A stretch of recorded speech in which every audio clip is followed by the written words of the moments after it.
Então, dando continuidade aqui à palavra, a gente estava acompanhando ali em Atos capítulo 19. Hoje vamos estar aqui fazendo a leitura de Atos capítulo 20 e vai ser um capítulo um pouco mais extenso do que o normal, mas quero aqui que todos possam entender de fato como é exercer o ministério e a entrega total a Jesus Cristo, né? Então vão ser 38 versículos, a gente vai ler um pouquinho, mas peço a paciência de todos aí que possam realmente entender de fato como foi o ministério de Paulo, amém? Então vamos lá. Paulo aqui na Macedônia e Acaia, né? Quando acabou a confusão, então recapitulando aqui antes um pouquinho aqui do que aconteceu semana passada, que o pastor estava ministrando, eles tinham passado uma situação ali por causa da deusa Diana e tinham sido denunciados por ter pregado o evangelho. Então, toda aquela alvoroço que aconteceu ali era porque Paulo estava atrapalhando o comércio daquela cidade, estava atrapalhando também a divindade que atuava ali naquela região. Então, para eles, tudo aquilo, o comércio, a manipulação, tudo aquilo fazia parte de uma forma de eles estarem atuando e controlando aquela população. Então, a gente observando quando vem algo diferente, quando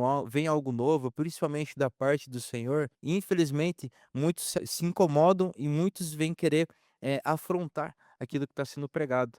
Então, acompanhando aqui no capítulo 20, diz assim: Quando acabou a confusão, Paulo mandou chamar os irmãos e falou com eles para animá-los. Então se despediu deles e foi para a província da Macedônia. Atravessou aquelas regiões, animando muitos com as mensagens aos cristãos. E aí chegou à província da Acaia, onde ficou 3 meses por ali. Quando já estava pronto para ir à província da Síria, soube que os judeus estavam fazendo planos contra ele. Então resolveu voltar para a Macedônia. Foram com eles ali seguintes pessoas: Sópatro, filho de Pirro, da cidade de Bereia, Aristarco e Segundo, de Tessalônica, Gaio de Derbe e Timóteo, que também Tíquico e Trófimo, que eram da província da Ásia. Eles foram à frente e nos esperaram na cidade que era Troade. Depois da festa dos pães sem fermento, nós partimos da cidade de Filipos. 5 dias depois, nos encontramos com eles em Troade e ficamos ali uma semana. No sábado à noite, nós nos reunimos com os irmãos para partir o pão. Paulo falou nessa reunião e continuou falando até meia-noite, pois iria viajar nos dias seguintes. Havia muitas lamparinas acesas na sala onde nós estávamos reunidos, e a qual ficava no terceiro andar da casa. Um moço chamado Eutico estava sentado numa janela, e com Paulo continuando a falar,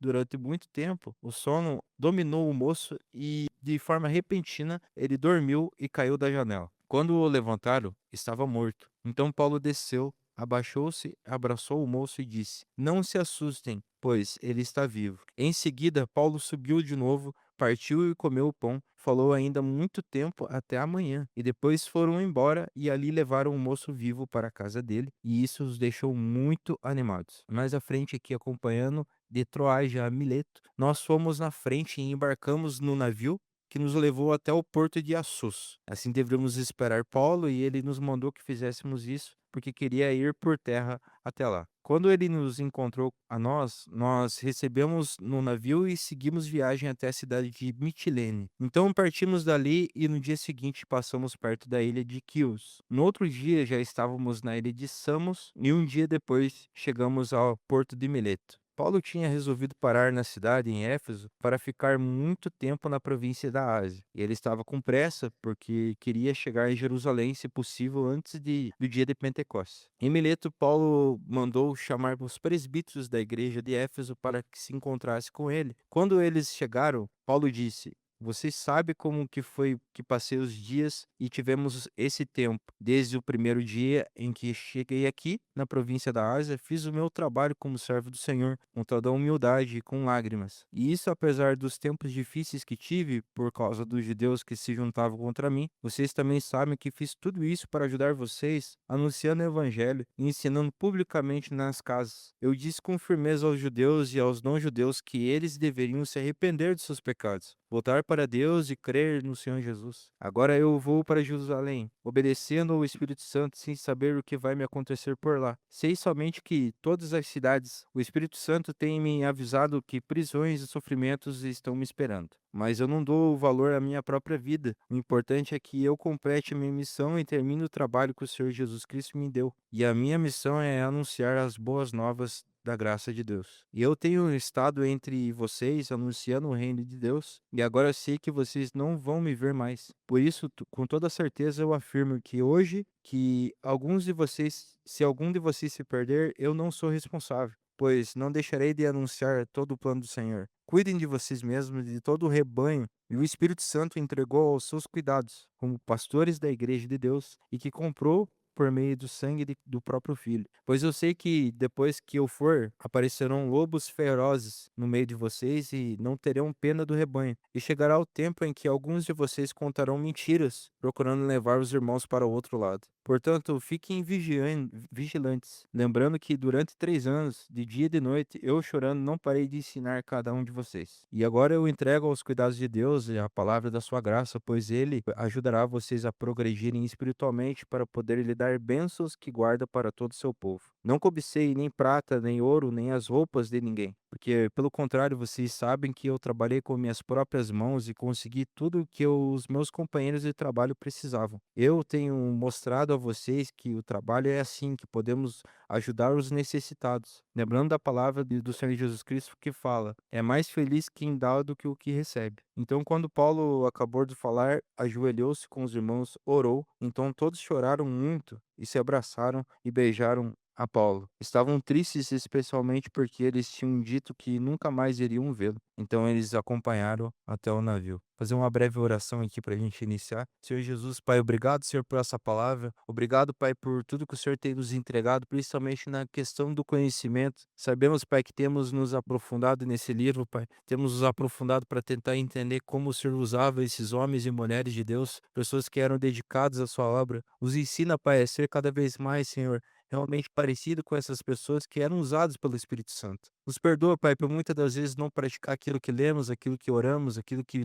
vimos, Pai. Mas estamos aqui mais uma vez dispostos a aprender. Que o Senhor ilumine essa palavra e que cada um saia dessa casa aqui tendo a certeza que o Senhor nos ministrou. Em nome de Jesus, amém. É algo muito forte o que essa palavra aqui diz, porque principalmente na questão da resolução da missão, né? O que que é uma missão? O que que Paulo tinha como uma missão não apenas ministerial, mas uma missão do reino. Ele tem entendido aquilo que o Senhor tinha chamado. Então, várias vezes, quando a gente lê o livro de Atos e outros livros no Novo Testamento, principalmente Paulo atuando nas igrejas ali, ele sempre está falando: a minha vida é como um esterco, eu já não dou mais valor à minha vida é isso e aquilo. Parece algo meio depressivo você olhar alguém falando isso. Mas Paulo, antes de mais nada, antes de olhar para a sua própria vida, ele estava olhando para aquilo que Jesus Cristo estava fazendo através dele e através das pessoas que estavam atuando com ele. Então, quando olhamos para esse contexto, com esse plano de fundo, né, que Jesus tem nos ministrado, tem nos trazido uma realidade diferente, a gente entende que Paulo está no fim da terceira viagem aqui missionária e indo para Jerusalém, sabendo que a prisão e o sofrimento ali estavam esperando. Então ele já sabia que seria açoitado, ele sabia que seria difamado, ele sabia que pessoas falariam mal dele, ele sabia que pessoas até mesmo dentro dos núcleos de igreja que tinham sido implantados, um tanto que até no final ali do capítulo que a gente vai observar logo mais depois, ele comenta que vai ter lobos dentro dos ministérios para que outras pessoas fossem enganadas. Então ele já alerta já que pessoas dentro do contexto familiar deles ali, familiar que eu digo igreja, familiar que eu digo de condução ministerial, de entender para onde o evangelho está sendo partido, pessoas entrariam ali para que outros fossem desviados e que houvesse, digamos, um racha dentro da igreja. Então a gente vê que mesmo assim ele não recua. Nesse capítulo aqui, no capítulo 20, ele fala que tem dois momentos fortes, né, que a gente observa, que é a ressurreição de Eutico, que entrou, e o discurso de despedida dos líderes de Éfeso. Então, é um capítulo de despedida, mas a gente entende também que é um capítulo de revelação. Então, acompanhando aqui desde o capítulo 1 ao 2, a gente vê que Deus tem trabalhado no ministério. Antes deles terem não acuado, mas evitado algumas situações, o Espírito Santo já estava avisando Paulo que teria perseguição. O Espírito Santo já estava avisando Paulo também que teria falsas acusações, que ele seria açoitado, que ele seria humilhado, que ele seria perseguido e as pessoas que também estavam com ele passariam pela mesma situação. Então, o caminho aqui de Troade, Paulo atravessa a Macedônia e a Grécia, escapa de um complô contra a sua vida e segue com pressa rumo a Jerusalém, Jerusalém querendo chegar antes do Pentecostes. Mesmo cansado aqui, ele é perseguido e não pede arrego, digamos assim, né, querer fugir dessa situação. Eles sabiam se posicionar, digamos assim, geograficamente, sabiam onde Deus tinha que colocá-los.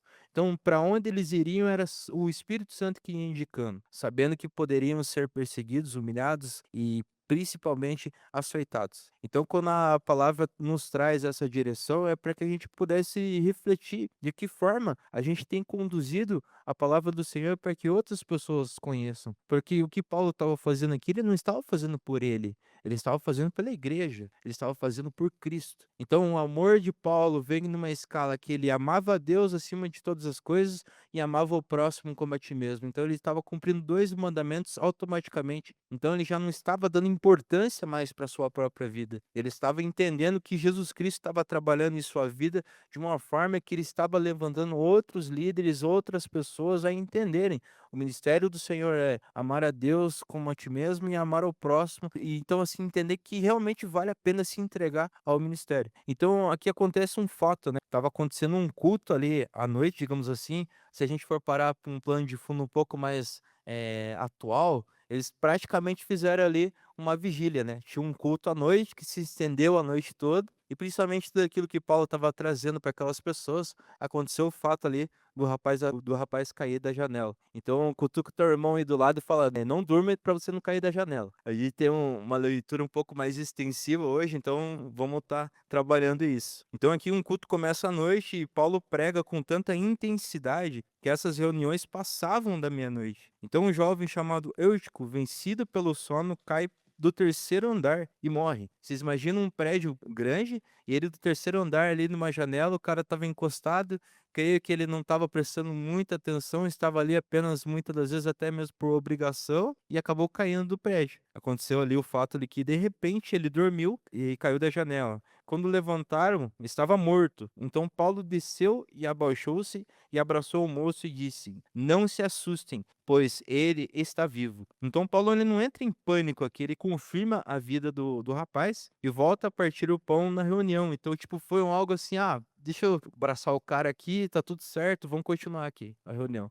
Então eles estavam partilhando o pão, eles estavam num momento ali que eles estavam pregando, que Paulo estava pregando a palavra. Então vamos imaginar um pouco assim nosso tempo de mesa hoje em dia, né? A gente tem uma mesa, temos pessoas ali compartilhando a palavra um com o outro, comendo ao mesmo tempo e outras pessoas em volta também ouvindo. Então, olhando para esse contexto, da onde esse rapaz estava, muitas vezes não estava tão perto, né? Isso, creio eu, imagino, não é uma confirmação histórica, mas olhando para esse contexto, a importância de estarmos realmente reunidos. Então, Paulo ele sempre trouxe essa questão do congregar, do estar junto, do estar vivendo algo diferente em comunhão. Isso é muito importante. Então, ninguém entrou em pânico, foi resolvido algo rapidamente ali, e a resposta da fé não é o desespero, né, das pessoas estarem ali, mas o cara morreu, o que que aconteceu, tal, não sei o quê. Então, Paulo ele era tão cheio do Espírito Santo, ele tinha tanta confiança naquilo que ele estava pregando, que ele apenas fez aquilo que o Espírito Santo mandou, abraçou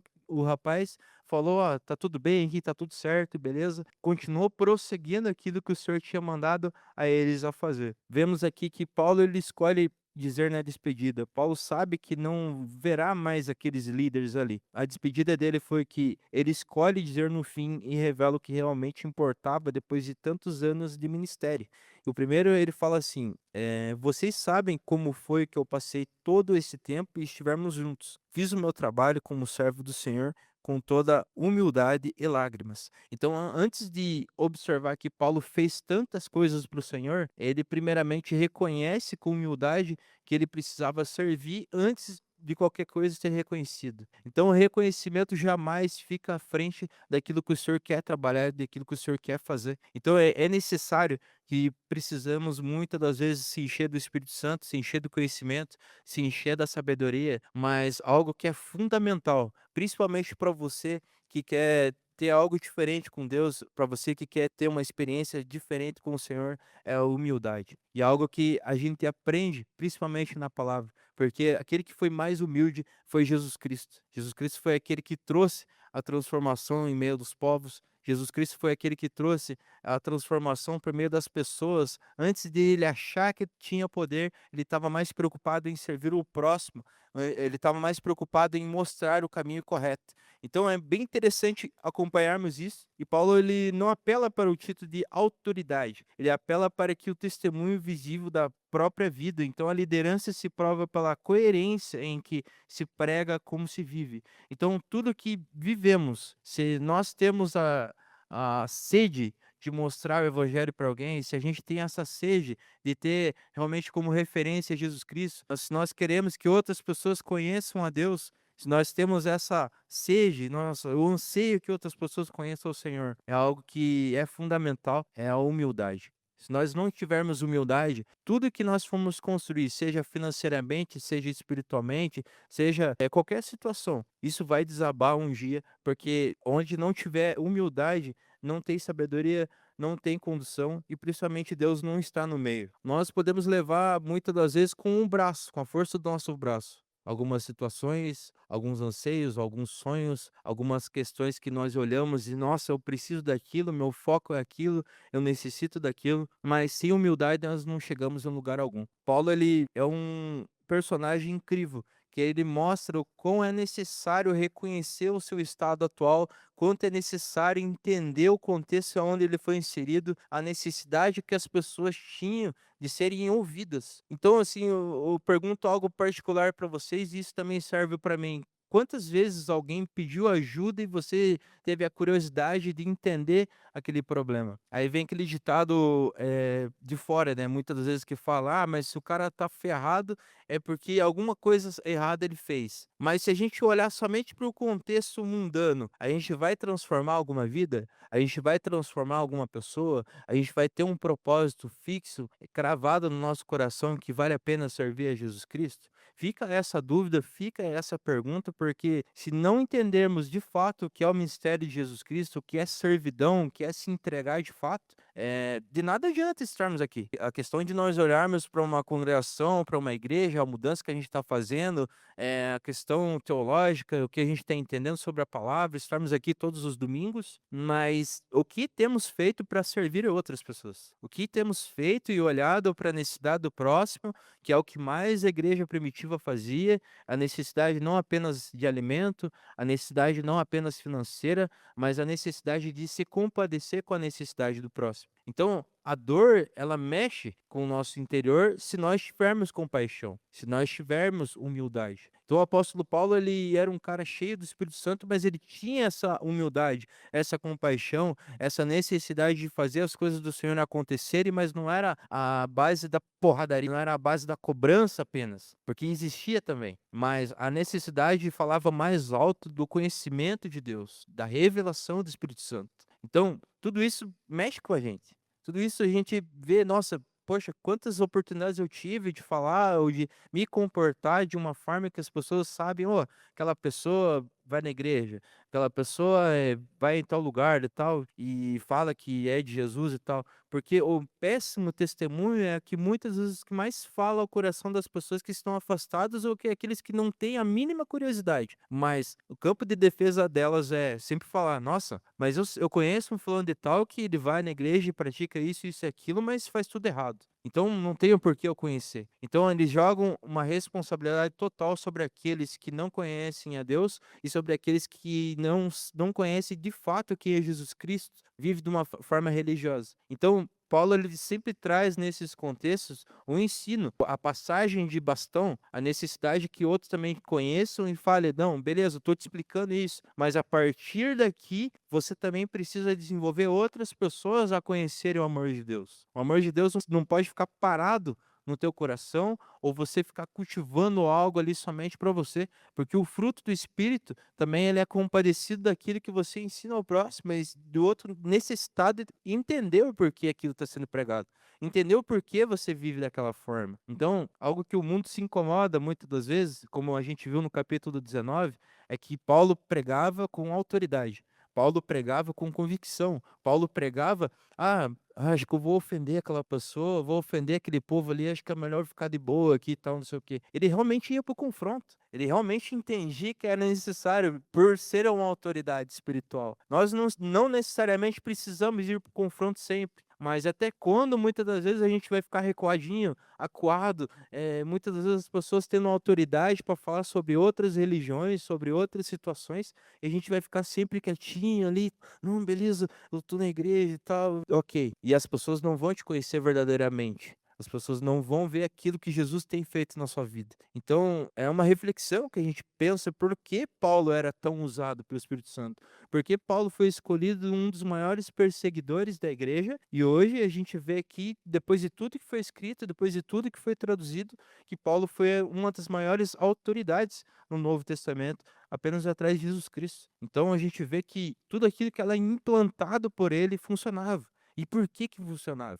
Porque o Espírito era com ele e porque a certeza de que aquilo que ele estava vivendo estava sendo pregado. Então, vemos aqui no versículo 24, né, que depois da fala da entrega que estava disposto a fazer, o versículo 24 diz assim: "Eu não dou valor à minha própria vida. O importante é que eu complete a minha missão e termino meu trabalho que o Senhor Jesus Cristo me deu". Então Paulo ele vai para Jerusalém, sabendo que o que pode acontecer com ele, e vai mesmo assim. Então esse é o ponto mais forte aqui desse texto, né, um propósito que pesa mais do que a segurança pessoal. Vale a pena a igreja, muitas das vezes, uma existência de uma missão que Deus te deu e tenha evitado pelo medo do que pode custar. O que que vai te custar? O que muitas das vezes uma conversa ali meio informal, uma conversa onde Deus não se agrada, muitas das vezes você faz para agradar os outros, mas o teu sacrifício de agradar o próximo em uma conversa inconveniente não é o mesmo sacrifício que você faz para agradar a Deus, falando algo que possa complementar aquela vida. E não necessariamente estar com a Bíblia debaixo do braço, pregando e tal. Glória a Deus por quem faz isso. Mas eu estava comentando com a minha esposa algo fundamental que tem acontecido na nossa família, comentar bem rápido aqui, para não fugir muito da palavra.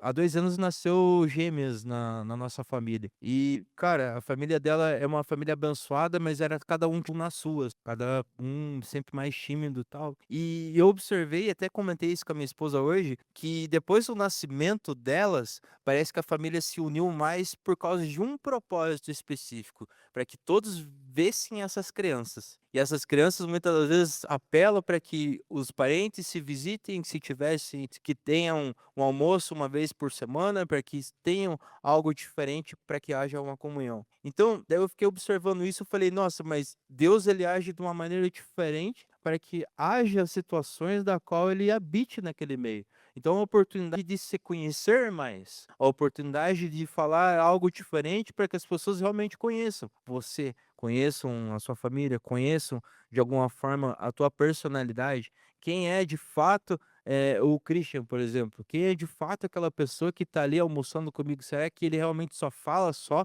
mente sobre Bíblia, somente sobre isso, sobre aquilo? Não, eu sou um ser humano normal, sou um ser humano que consigo ali conversar sobre qualquer situação, mas a gente não está ali para agradar apenas, a gente está ali para servir. Então o servir ele é muito importante.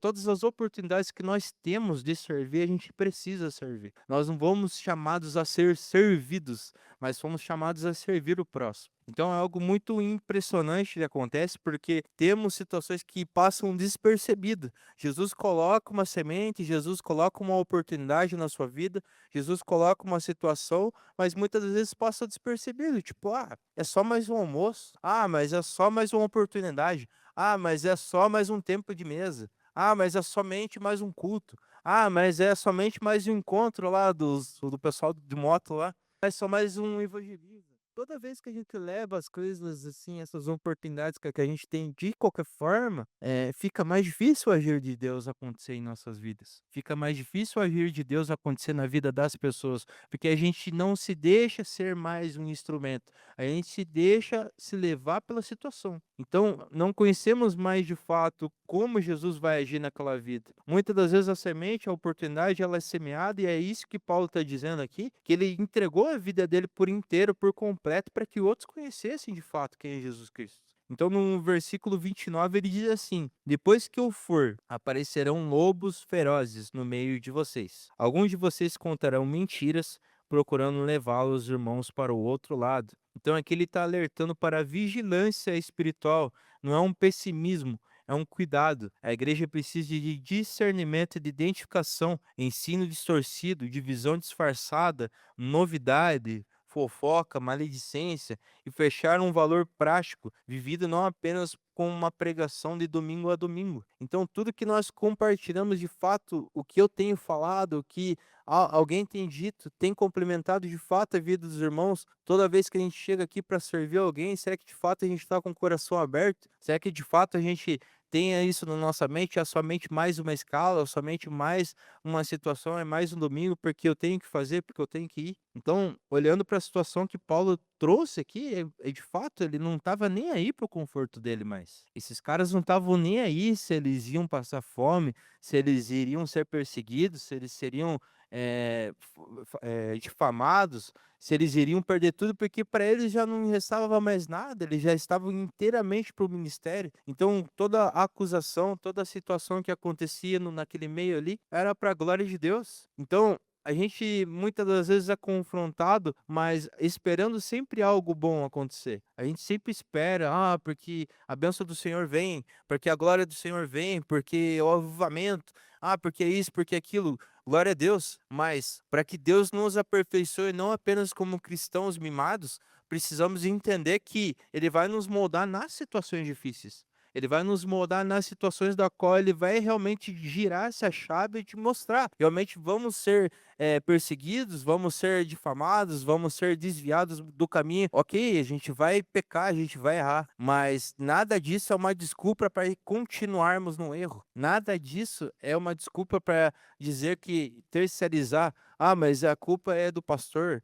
mas a culpa é do líder, mas a culpa é da minha mãe que vai na igreja e não vive as coisas, essa culpa é sempre de alguém, mas nós nunca reconhecemos de fato que nós somos errantes, porque a Bíblia fala, todos pecaram e destituídos da glória nós fomos. Então reconhecer o seu estado, o nosso estado, como o estado daquele irmão que não está mais na presença, ou daquele que não está ainda na presença, é de fato se colocar num lugar de humildade. É realmente, em vez de achar que eu sou superior, eu sou, muitas das vezes, acho que até menor do que aquela pessoa que está pecando deliberadamente. Porque isso te faz ser um cristão que se humilha aos pés de Jesus Cristo todos os dias. Você não tem poder algum sobre alguma situação, porque quem tem poder é Deus. Quem tem o poder de mudar situações é Deus. Quem tem o poder de transformar a mentalidade é Deus. Mas nós estamos aqui apenas para servir. Nós, os meros mordomos de Jesus, os meros, digamos, garçons, que estamos aqui apenas para oferecer algo que aquilo que a pessoa não conhece, e a gente descobriu algo diferente, porque vem da parte de Deus, a parte do Espírito Santo, para que outros conheçam. Então, vi até uma frase, né? Não é uma frase cristã nem nada, mas é conhecer algo, uma verdade, é como se você, um morto de fome, conheceu o lugar onde tem pão e mostra para o outro que não conhece, que também está passando fome, e chama aquele para se alimentar contigo. Então é mais ou menos por aí. Todos nós somos necessitados de Jesus Cristo. Todos nós somos necessitados de uma verdade que foge às nossas mãos. Jesus não é controlável, Jesus não é algo palpável para nós apenas estarmos controlando como o gênio da lâmpada, como o pastor mesmo comenta. Toda vez que a gente precisa de alguma coisa, vou recorrer a Deus, vou fazer isso para Deus, vou jejuar para Deus. Glória a Deus por todos os propósitos e jejuns que a gente se entrega. Mas de fato, por que você jejua? De fato, por que que você lê a palavra? De fato, por que que você faz o devocional? Você faz tudo isso apenas para que Jesus faça por você, ou de fato você ama Jesus de verdade? E é o questionamento que eu vi até mesmo o pastor Paul Washer falando: cara, de fato você não ama Jesus. E muitas das vezes isso dói no coração. Dói na alma, cara. Você fala, nossa, mas eu não tô fazendo por Jesus, não tô amando ele de verdade, eu tô fazendo por obrigação. Eu tô fazendo algo que é algo pra mim, não pro próximo. É pro meu bem-estar, é pra minha vida, é para que eu olhe, para que eu tenha poder, para que eu possa enxergar algo melhor. Porque eu conheço a verdade, porque eu conheço isso, porque eu conheço aquilo. Hoje o mundo ele tá muito subdividido, e a gente vai ver isso agora no final do ano, em questão das eleições. Ah, porque eu sei da verdade, porque fulano tem a verdade, ah, porque o ciclano tem a verdade. A gente vê várias rivalidades acontecendo, ah, porque é isso, porque é aquilo. Porque eu sempre tenho um lado e tenho um oposto, eu tenho um lado e um oposto. E tudo isso é conforme aquilo que muitas das vezes o sistema quer controlar as pessoas. O sistema quer te enganar, quer te deixar anestesiado a estar perdendo energia, perdendo tempo com coisas vãs. Então, o que esses caras menos faziam era perder energia à toa. Eles estavam se gastando por Jesus. Estavam se entregando de fato para Jesus. No versículo 35 diz: é mais feliz quem dá ao que receber. Uma frase que Jesus mesmo disse. Então, Paulo trabalhou com as próprias mãos, não cobiçou nada de ninguém, generosamente como testemunho, não como discurso. Fala direto sobre o trabalho, dinheiro e como vivermos isso no dia a dia. E como de fato ele falava isso? Os administradores, os presbíteros que estavam ali de apoio, as pessoas que estavam nas igrejas que ele foi implementando, tudo isso era uma logística administrativa da igreja primitiva. Era tudo muito bem organizado. E era tudo muito bem organizado porque quem comandava era o Espírito Santo. O Espírito Santo trazia revelação para aquelas pessoas, trazia revelação e direcionamento para aquelas pessoas. O questionamento é onde estava errado, onde estava certo, por onde caminhar, por onde não caminhar, para onde você deve ir, para onde você não deve ir. Então aqui ele diz na despedida, o capítulo termina com uma cena forte. Aqui Paulo se ajoelha, ora com os presbíteros e todos choram, abraçam e beijam Paulo. E tristes porque sabem que não o verão mais. Então no versículo 37 e 38 ele diz: então todos choravam muito e abraçaram e beijaram Paulo. Estavam tristes, especialmente porque lhe tinha dito que nunca mais iriam vê-lo. Essa cena aqui já prega por si só um relacionamento genuíno que nasce nesse ministério. Então, muitas das vezes a gente deixa de olhar essa necessidade da referência espiritual da situação, mas aqui nós vemos uma cena de amor, uma cena de uma pessoa que dedicou a sua vida para que outros conhecessem a Deus de fato, mas uma cena que mexe com o nosso interior, por quê? Porque as pessoas estavam não apenas apegadas a Paulo como uma referência, mas estavam, né, apegados como um irmão verdadeiramente. Poxa, esse cara não mostrou uma verdade, esse cara me mostrou algo que eu estava ali, muitas das vezes, desacordado. Esse cara iluminou a minha mente. Esse cara me trouxe uma realidade nova, uma perspectiva diferente. Essas pessoas muitas das vezes não tinham ali entendimento para onde elas iriam, por que elas estavam fazendo aquilo. Paulo ele é muito incisivo no livro de Romanos e dizendo o porquê dos não continuidade dos preceitos judaicos, porque as pessoas faziam tudo aquilo por fazer. Elas se entregavam aquelas ofertas, elas entregavam todos aqueles holocaustos por fazer. Não estavam fazendo de fato por um amor a Jesus Cristo. Não estavam ali com o coração totalmente aberto a serem ministradas e serem transformadas de fato. Então, o que muitas das vezes nos dói é o quê? É de nós olharmos, nossa, como eu perdi tanto tempo fora da presença de Deus. Mas o que deve nos doer de fato é, será que eu estou perdendo tempo longe da presença de Deus? Será que eu estou perdendo tempo em não ministrar de fato aquilo que Jesus me ensinou, aquilo que Jesus me trouxe como responsabilidade? Porque todos nós temos uma missão. Quem lembra lá é Marcos 16:15, ide e pregai o evangelho a toda criatura. Lá Jesus Cristo não está pedindo um favor para nós. Lá Jesus está nos dando uma ordenança, é diferente. Uma ordenança é uma ordem, estarem mandando nós pregarmos algo que nós conhecemos de fato. Algo que Jesus nos revelou e nos trouxe ali como autoridade através do Espírito Santo a ministrar algo que nós conhecemos. Como de fato a gente vai continuar ainda numa vida da qual a gente não tem essa ousadia. A ousadia que esses caras tinham aqui é colocar a própria vida, o próprio pescoço ali à vista daquelas pessoas. A perseguição era diária. E hoje nós temos a liberdade de fazer o mínimo, de fazer um post na internet, de fazermos muitas das vezes ali uma oração para alguém mais próximo, de mandar um áudio ou ligar para alguém, não sei. Alguma coisa, algo tem que ser feito dentro dos nossos corações, porque não é possível que nós venhamos a viver uma vida anestesiada, uma vida da qual o mundo vai nos prensando de uma forma. Não, mas eu acho que eu não vou postar isso aqui porque, o fulano de tal acho que não crê na mesma palavra que eu, então acho que eu vou ofender. Cara, eles não estavam nem aí para isso. Eles estavam ligando para aquilo que Jesus queria ministrar através deles. Eles estavam ali ligando para aquilo que o Espírito Santo queria transformar naquelas cidades. Será que no nosso interior não tem essa sede? Será que tem algo que uma fonte que veio do Espírito Santo e essa fonte ela foi travada, ela foi colocada pedras ali no nosso subconsciente e nós não estamos observando? Será que nosso coração está tão fechado internamente que, passou-se mais uma semana, passou-se mais um mês, a gente está indo para o mês de agosto já, faltam 5 meses para acabar o ano novamente, e nós estamos muitas das vezes anestesiados na correria, correndo para lá e para cá e não fazendo aquilo que Jesus nos mandou. E tudo isso que eu estou falando para vocês, irmãos, serve para mim também. Eu não sou o dono da verdade. Eu sou muito errante. E eu me cobro muito através do Espírito. Quem me cobra muito, falo para vocês, é a minha esposa. Cara, tem que fazer isso, cara, tem que fazer aquilo. Glória a Deus. Se vocês têm o seu cônjuge, se cobrem, porque o Espírito Santo quer nos moldar, quer nos transformar de fato. Uma igreja mais forte. Então as igrejas ali eram tão incisivas, tão fortes, porque eles estavam unidos numa unidade, unidos de uma forma da qual sentiram a falta de Paulo, uma despedida desesperada de nunca mais ver o seu irmão, aquele que mostrou o caminho da verdade. Então aqui Atos 20 nos mostra um ministério que não se mede pelo tempo que durou, mas pela integridade que ele foi vivido. Paulo não deixou um legado de sucesso espetacular ali apenas. Deixa um legado de lágrimas, trabalho, verdade sendo dita com coragem e amor genuíno. E daí a gente fica se perguntando, se fosse minha última conversa com quem eu amo na fé, o que eu gostaria que soubesse sobre como vivi? O que gostaria que, de fato, realmente esse irmão viveu tudo aquilo que ele disse que vivia ou apenas vivia por aparência ou por religião? O nosso bem-estar muitas das vezes é colocado acima daquilo que a palavra nos traz. A conversão, ela vai além das práticas religiosas. Ela vai além daquilo que muitas das vezes o mundo vê. O mundo acha que é certo ou que é mesmo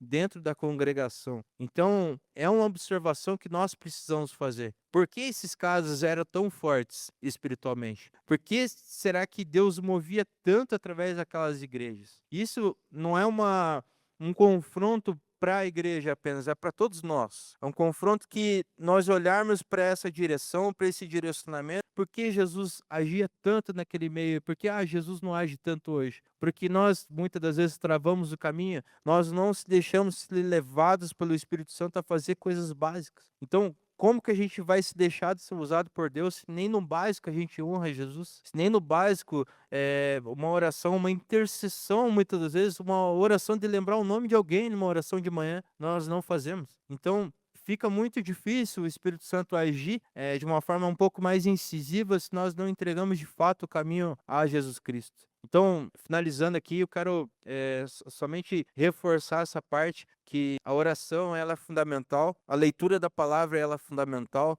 mas acima das duas ações é uma ação através de Jesus Cristo, uma ação básica, uma ação da qual a gente leva o amor de Deus de fato, a gente leva Jesus às pessoas que não conhecem e a autoridade no nome do Senhor, a coragem de falar. Muitas das vezes a gente não tem coragem. Cara, eu não tenho coragem de falar de Jesus para aquelas pessoas ou para alguém porque eu tenho vergonha. Mas hoje em dia, e com a tecnologia, a gente não precisa muitas das vezes colocar a cara numa tela ou apenas falar, somente pode se inscrever também. Mas eu me sinto travado. Então a gente se precisa orar e entender aonde que Jesus quer nos usar. Seja com uma ação. Esses tempos aconteceu uma situação também no local de trabalho e eu fui mexido pelo Espírito Santo de olhar muitas das vezes ao derredor e maximizar essa visão. Eu falei, poxa, mas eu passo todo dia aqui nesse corredor, eu passo através dessa pessoa todos os dias. Essa pessoa faz 15 anos que faz a mesma coisa. Cara, será que ninguém, ou eu, nunca tive coragem de chegar e falar, ô irmão, sensacional esse trabalho que você fez, cara, incrível. Deus abençoe que você continue com essa autoridade de manejar tudo isso que você faz, porque eu não sei fazer. Então, mas eu não tô erguendo o ego da pessoa. Eu tô ali apenas entregando para ela algo que muitas das vezes é desvalorizado. E a oportunidade de pregar o evangelho tá ali. Você não conhece aquela pessoa, você não sabe de onde ela veio, você não conhece a história dela, mas uma simples palavra, uma simples semente que é lançada, é uma oportunidade de Jesus mexer com aquele coração, você criar uma intimidade, sei lá, de uma palavra básica ali, de lançar para aquela pessoa e ele entender, ou ela entender, que você está sendo usado por Deus. Porque muitas das vezes nós não entendemos o contexto geral, onde que as pessoas estão passando. Hoje, a ansiedade, o Brasil é líder mundial de ansiedade. pessoas com ansiedade, pessoas com depressão, pessoas passando por situações. E por que muitas das vezes as pessoas passam por isso? Porque muitos não têm curiosidade de saber o porquê o irmão está passando por aquilo, e muitos não têm curiosidade também de se abrir porque não têm forças para isso. Mas se nós fomos chamados como agentes de Deus, se nós somos chamados como pessoas que entendem do evangelho, se nós foi entregado Jesus Cristo na cruz do Calvário, por que que nós não fazemos, não exercemos de fato aquilo que Jesus nos mandou a fazer? Então eu queria recomendar que o livro de Eclesiastes, ele fala muito sobre o sentido da vida. E se nós não temos tempo, muitas das vezes, nós precisarmos separar um tempo de uma reflexão de vida, uma reflexão do nosso estado atual. Por que nós não fazemos aquilo que fomos chamados a fazer, sendo que nós fomos mandados por Cristo a pregar o evangelho? Eu não faço porque eu não vejo sentido na minha vida. Então, se você não vê sentido na sua vida, precisa ser restaurado a algo que somente o Espírito pode fazer. Precisa ser restaurado a algo que o Senhor precisa transformar e sendo transformado em unidade. Isso não se faz sozinho, isso não se faz reconhecendo algo sozinho. Eu estava conversando com um amigo meu esses tempos, passando por uma situação bem particular, bem difícil, e ele falou: "Cara, eu vou te contar uma situação, mas é algo muito difícil, algo muito doloroso para mim. Já faz 15 anos que eu tô casado e tal, e eu não consigo entregar essa situação. Eu não consigo porque eu tenho medo, porque eu tenho vergonha". Eu falei: "Cara, glória a Deus. Não, mas cara, jura pra mim que você não vai contar pra ninguém". Eu falei: "Irmão, a gente tá sendo responsável um pelo outro. Se eu souber algo de você e eu for muitas das vezes irresponsável, isso também vai ser culpa minha". Então, quando Paulo aqui fala sobre ser responsável em revelar a verdade, a partir do momento que nós conhecemos a verdade, nós somos responsáveis daquilo também. Então, quando esse meu amigo me entregou isso, foi algo que o libertou, algo que era uma prisão espiritual, um ato cometido a uma situação muito específica, fora do contexto da qual as pessoas não sabem, não sabiam, e ele foi liberto disso. Por quê? Confessar os pecados uns aos outros, abandonar os pecados, abandonar as situações. E eu fico muito feliz por isso, porque eu sei que Deus tem propósito nas coisas, mas enquanto nós ficarmos presos nos nossos preconceitos, nós ficarmos presos nas situações que nós achamos que nós somos dono da verdade, que nós podemos controlar o pecado, que nós podemos controlar situações, não iremos sair do lugar, não iremos mudar de vida. Então, conheça, leia, busque. Se você não pode beneficiar alguém, muitas das vezes financeiramente, você pode beneficiar essa pessoa com conhecimento. O que que você sabe de tão importante, não somente através da palavra, mas o que que você sabe de tão importante que pode beneficiar essa pessoa? Eu sei, sei lá, fazer dinheiro pela internet. Cara, vou ajudar pessoas que estão desempregadas a fazer dinheiro pela internet. Mas eu não sei fazer tal coisa. Você vai lá, você sabe, você ensina. Então são situações que nós precisamos ser moldados por Jesus a se compadecer da situação do próximo. E não ficarmos apenas ali, como eu falei, anestesiados pelo dia a dia. Então, era isso que eu queria entregar para os irmãos. Não uma palavra, é uma palavra muito longa, mas eu queria mais resumir isso, porque é algo muito logístico que Paulo estava passando ali, algo muito real que Paulo passou e que nós passamos nos dias de hoje, que é necessário colocarmos tudo isso nas mãos do Senhor, que o nosso coração esteja na mão de Deus, que a nossa vida possa realmente ser transformada por completo. Quando deixamos de fazer algo que agrada a Deus, tenho certeza que a oportunidade se deixa passar. E talvez amanhã, como eu disse ali no versículo da oferta, talvez amanhã te peçam a tua alma. Talvez amanhã talvez alguém não esteja mais entre nós. Então parece meio pesado, parece meio difícil falar sobre isso, mas é uma realidade. Todos nós somos seres humanos, somos mortais, somos passíveis de várias situações e coisas. E até quando a gente vai se deixar se deparar com coisas que podemos fazer e não fazemos? Podemos tomar uma atitude e não tomamos. Podemos ensinar e não ensinamos. Podemos coordenar, podemos conduzir e não conduzimos. Podemos nos preocupar, muitas das vezes, não aquela preocupação ruim de estar te consumindo por dentro, mas se preocupar com uma situação difícil que outra pessoa está passando e a gente não se preocupa. A gente se depara muito com isso. Se depara com um mundo virtual, muitas das vezes tomando conta das nossas vidas. O virtual ali toma conta muitas das vezes até no momento de comunhão dentro de casa. Vou até abrir o coração para vocês de situações que eu fui criado. Muitas das vezes não se tinha comunhão na mesa, mas se tinha sempre algo para distrair, e quando não se tinha algo para distrair, tinha discussões. Então, se não se tinha comunhão numa mesa de 6, 7 pessoas, se tinha discussões e debates de quem era certo e quem estava errado. Não se tinha uma comunhão de verdade, de você sentar com tua esposa, seja quem for, pai, mãe, filho, avô, avó, e realmente comer em paz, se alegrar por aquele alimento. Muitas das vezes deixamos se levar, e porque Paulo ele enfatiza aqui sobre o partir do pão, a verdade de nós estarmos trazendo algo básico, e se nós não somos fiéis no básico, nós não vamos ser fiéis naquilo que Deus pode transbordar nas nossas vidas. Então é uma palavra um pouco dura, porque eu também fui muito mexido com isso, e é isso que eu queria entregar para vocês, irmãos. Glória a Deus.